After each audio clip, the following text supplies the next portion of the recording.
Good morning students of class 4 term 2 book dew drop. हम science का lesson पढ़ रहे थे एयर वाटर और वेदर के बारे में।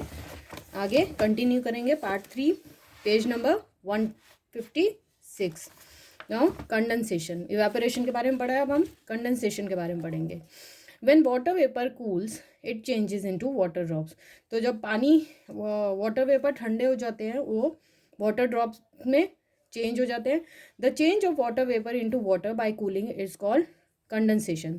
तो यही वाटर वेपर का पानी में चेंज होना, वाटर में चेंज होना बाय कूलिंग कंडेंसेशन कहलाता है। It is the reverse of evaporation. तो ये इवेपोरेशन का बिल्कुल उल्टा होता है। In nature water vapour condenses into water in many ways like formation of clouds, due and snow. तो नेचर में पानी जब वाटर वेपर जब पानी में चेंज हो जाते हैं तो वो क्लाउड्स बनाते हैं, बादल बनाते हैं, ड्यू और स्नो बर्फ़ पड़ती है जो, और ओस वगैरह पड़ती है, ये सब फॉर्म होती है। Clouds are formed when water vapor rises up in the atmosphere and condenses into tiny water droplets. तो clouds कैसे बनते हैं? जब water vapor ऊपर हवा में ऊपर चले जाते हैं और कंडेंस हो जाते हैं, फिर वो वाटर ड्रॉपलेट्स में छोटे छोटे वाटर ड्रॉपलेट्स में चेंज हो जाते हैं और आपस में जुड़ जाते हैं।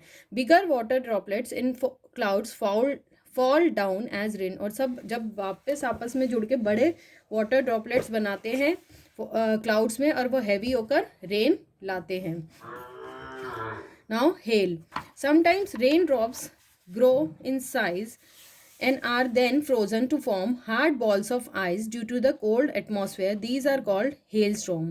तो hailstorm ओले पड़ते हैं जो, उनको हेलस्टॉर्म्स कहते हैं। तो पानी जो रेन ड्रॉप्स होती है वो साइज में बड़ी हो जाती है और आपस में जुड़ के एक बड़ी सी हार्ड बॉल बना लेती है आइस की, due to cold temperature. Cold ठंडे एटमॉस्फेयर की वजह से उसको हम हेल स्टोन्स कहते हैं या फिर हेल कहते हैं। स्नो जो बर्फ़ पड़ती है, when water vapor freezes in the air it forms tiny flakes of ice called snow. तो जब वाटर वेपर ठंडे हो जाते हैं हवा में छोटे छोटे आइस की फ्लेक्स बना देते हैं जिसे हम स्नो कहते हैं। Snowfall takes place mainly in hill stations in winter. तो ठंड में हिल स्टेशन पे ज़्यादातर जगहों पे स्नोफॉल होता है।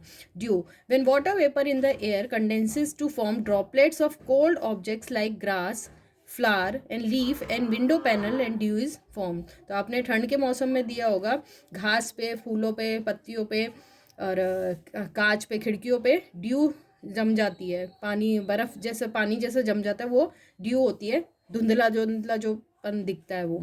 Frost. When the nights are very cold dew and surface water freezes to form tiny ice crystals. तो फ्रॉस्ट क्या होती है? जब वो ओस जो पड़ती है रात में, वो जब ठंड के मौसम में बिल्कुल जम जाती है तो वो फ्रॉस्ट कहलाती है। छोटे छोटे आइस क्रिस्टल्स बन जाते हैं उसके। This is called frost. Fog मतलब धुंध। During winter water vapour condenses on dust particles present in the air very close to the ground and form thick cloud. This is called fog. तो जो धुंध हो जाती है ठंड में, सर्दियों में क्या होता है? वाटर वेपर ठंडे होकर डस्ट पार्टिकल्स के साथ मिलकर हवा में धुंधलापन बना देते हैं, क्लाउड्स बना देते हैं, जिसे हम फॉग कहते हैं। Purification of water. हम पानी को प्योरीफाई कैसे होता है? Rain is the purest form of water. तो जो बारिश का पानी होता है वो प्योर फॉर्म होता है वाटर का। Water in wells, rivers, lakes etcetera has many impurities. तो कुएँ के पानी, रिवर्स के पानी में और लेक्स के पानी में बहुत ज़्यादा इम्प्योरिटीज़ होती हैं। These impurities may be soluble like salts.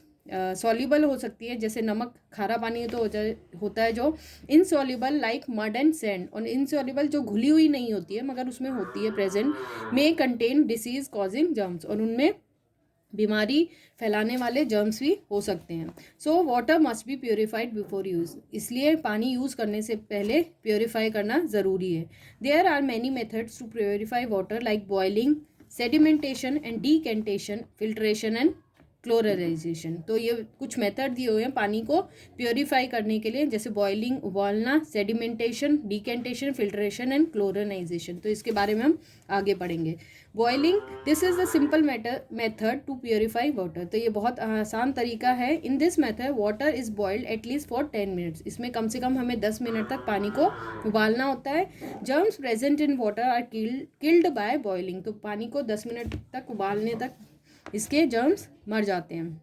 Now sedimentation and decantation. तो when soluble impurities like sand and mud are present in air, we purify water by sedimentation and decantation. तो जैसे पानी में रेत मिली होती है, सैंड मिली होती है, तो उसे हम सेडिमेंटेशन या डिकेंटेशन से प्योरीफाई करते हैं. Firstly water is allowed to stand for few hours in a container to settle down the impurities at the bottom of the container. तो जिस पानी में मिट्टी होती है उसको हम थोड़ी देर के लिए रख देते हैं जिससे मिट्टी ज़मीन पे उसके तले पे बैठ जाती है. This is called sedimentation.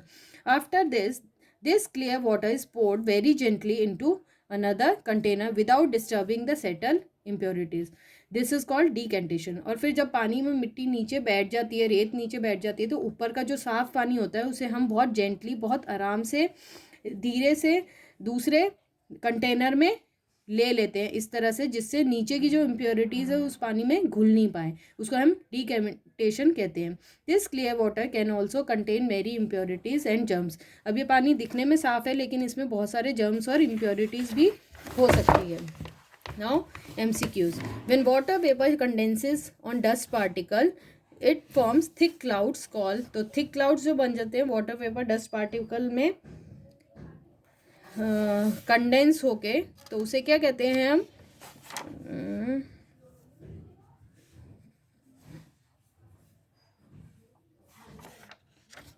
We call it fog.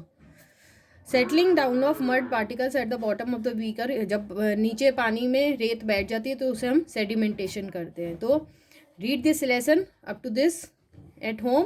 Bye. Have a nice day.